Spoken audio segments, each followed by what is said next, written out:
আসসালামু আলাইকুম প্রিয় ভিউয়ার্স, সবাইকে আমার পক্ষ থেকে আসসালামু আলাইকুম। এইস আপডেট কর্নার চ্যানেলের পক্ষ থেকে সবাইকে স্বাগতম। আমি আপনাদের মাঝে আজকে একটি গুরুত্বপূর্ণ টিউটোরিয়াল নিয়ে হাজির হয়েছি। যে বিষয়টা হচ্ছে সমন্বিত উপবৃত্তির কর্মসূচির আওতায় 2025 শিক্ষাবর্ষের ষষ্ঠ ও নবম বিশেষ ক্ষেত্রে সমমান শ্রেণীতে উপবৃত্তি প্রাপ্ত যোগ্য শিক্ষার্থী নির্বাচন পদ্ধতি নির্ধারণ ও HSP-MIS এর তথ্য এন্ট্রি সংক্রান্ত, অর্থাৎ প্রতিষ্ঠান প্রদান এবং আরও অনেকেই কিন্তু এই উপবৃত্তির বিষয়টা নিয়ে খুব টেনশনে ছিল যে কেন এখনও ছাড়ছে না। তাই তাদের জন্য অবগতি করা হচ্ছে 10/4/2025 খ্রিস্টাব্দে কিন্তু এই নোটিশটা প্রজ্ঞাপন জারি করেছে আমাদের www.pmit.gov.bt-র পক্ষ থেকে। অর্থাৎ এখানে বলা হয়েছে উপযুক্ত বিষয়ে জানানো যাচ্ছে যে প্রধানমন্ত্রীর শিক্ষা সহায়তা ট্রাস্টের আওতায় ষষ্ঠ থেকে স্নাতক ও সমমান পর্যায়ের শিক্ষার্থীদের উপবৃত্তি এবং ভর্তি সহায়তার অর্থ ডাক, টেলিযোগাযোগ ও তথ্য প্রযুক্তি মন্ত্রণালয় এর আওতাধীন ডাক অধিদপ্তরের সাথে চুক্তিবদ্ধ মোবাইল ফিনান্সিয়াল সার্ভিস নগদ।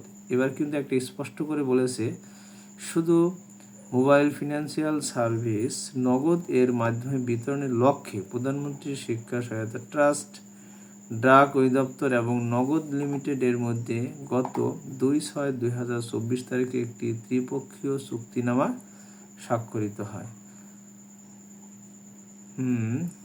তৎপ্রেক্ষিতে মাধ্যমিক উচ্চশিক্ষা বিভাগ কর্তৃক গত 4/2/2025 তারিখের এই স্মারকের 2025 শিক্ষাবর্ষে ষষ্ঠ ও নবম বিশেষ ক্ষেত্রে সমান শ্রেণীতে শিক্ষার্থীদের তথ্য এন্ট্রির ক্ষেত্রে ডাক, টেলিযোগাযোগ ও তথ্য প্রযুক্তি মন্ত্রণালয় এর আওতাধীন ডাক অধিদপ্তরের সাথে চুক্তিবদ্ধ মোবাইল ফিনান্সিয়াল সার্ভিস হিসেবে শুধুমাত্র নগদ অ্যাকাউন্ট নম্বর এন্ট্রির প্রশাসনিক অনুমোদন প্রদান করা হয়। অর্থাৎ শুধু নগদই কিন্তু এবার সাবমিট করতে হবে নগদ নাম্বার দিয়ে, যেটা নগদ খোলা আছে শুধু সেটাই। এটা কিন্তু অবশ্যই সবাই একটু ভালোভাবে নিশ্চিত হয়ে যেন উপবৃত্তির আবেদনগুলো করে সব প্রতিষ্ঠান। পরিণত অবস্থায় প্রধানমন্ত্রী শিক্ষা সহায়তা ট্রাস্টের আওতায় বাস্তবায়নাধীন সমন্বিত উপবৃত্তির কর্মসূচির আওতায় 2025 শিক্ষাবর্ষের ষষ্ঠ থেকে নবম শিক্ষা বিশেষ ক্ষেত্রে সমমান শ্রেণীর শিক্ষার্থীদের উপবৃত্তির আবেদন অনলাইনে এন্ট্রি করার লক্ষ্যে তথ্য সংগ্রহ, যাচাই এবং HSP-MIS সফটওয়্যার তথ্য এন্ট্রি ও প্রেরণ বিষয়ে নিম্নবর্ণিত কার্যক্রম গ্রহণের জন্য অনুরোধ করা হলো।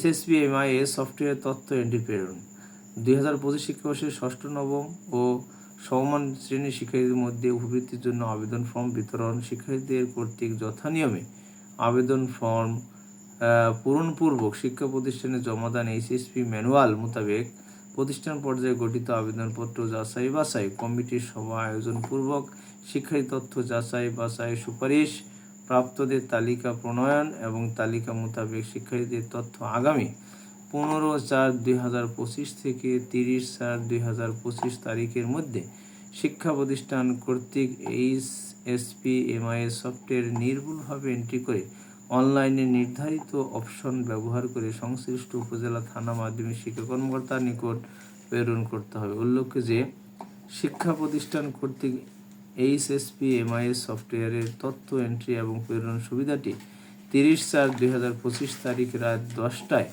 স্বয়ংক্রিয়ভাবে বন্ধ হয়ে যাবে।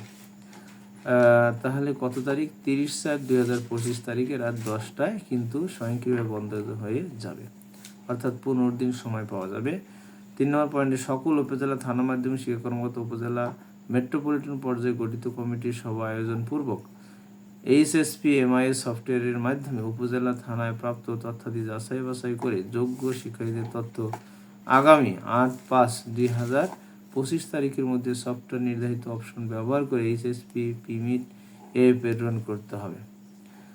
4 নম্বর শিক্ষা প্রতিষ্ঠান পর্যায়ে আবেদনে যাচাই বাছাই কমিটি, শিক্ষা প্রতিষ্ঠান পর্যায়ে কমিটির সভা আয়োজন পূর্বক শিক্ষার্থীদের কাছ থেকে নির্ধারিত ফর্মে প্রাপ্ত আবেদনপত্রের তথ্যাদি যথাযথভাবে যাচাই বাছাই করবেন। কমিটির সদস্যগণ প্রয়োজনীয় শিক্ষার্থীদের বাড়ি পরিদর্শন করে আবেদনপত্রের তথ্যাদি সত্যতা যাচাই করবেন। আবেদনপত্রের সত্যতা যাচাই বাছাই শেষে সবার কার্যবিবরণী প্রস্তুতপূর্বক শিক্ষার্থী তথ্যাদি HSP/MIS সফটওয়্যারে এন্ট্রি করে শিক্ষা প্রতিষ্ঠান প্রদান কর্তৃক আবেদনপত্রের সকল তথ্যাদি সঠিক আছে মর্মে একটি প্রত্যয়নপত্র উপজেলা মাধ্যমিক শিক্ষা কর্মকর্তা বরাবর প্রেরণ করবেন। আবেদনপত্রের হার্ড কপি এবং সবার কার্যবিবরণী শিক্ষা প্রতিষ্ঠানে সংরক্ষণ করবেন।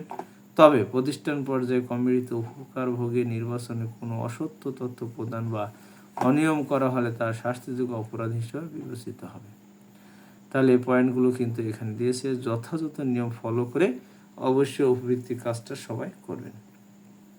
উপকারভোগী শিক্ষার্থী নির্বাচন প্রক্রিয়া, আচ্ছা ওইটা পরে আমরা তাহলে যেহেতু এই চিঠিটা বলা হয়েছে 2025 সালে উপবৃত্তি সংক্রান্ত, তো এই বিষয়টা অবশ্যই প্রত্যেকটা প্রতিষ্ঠান প্রদান এবং এই রিলেটেড শিক্ষক এবং স্টাফ যারাই এই বিষয়ে কাজগুলো করেন অবশ্যই আপনারা ভালো করে দেখবেন, দেখে বিষয়গুলো যথাযথ যে বিষয়ে নির্দেশনা দিয়েছেন সেই বিষয়ে নির্দেশনা আলোকপাত করে উপবৃত্তির কাজটা সবাই কমপ্লিট করবেন। আশা করি ভিডিওটা দেখেছেন। সবাইকে দেখার জন্য অসংখ্য ধন্যবাদ। আজকে এখানেই শেষ করছি। আসসালামু আলাইকুম।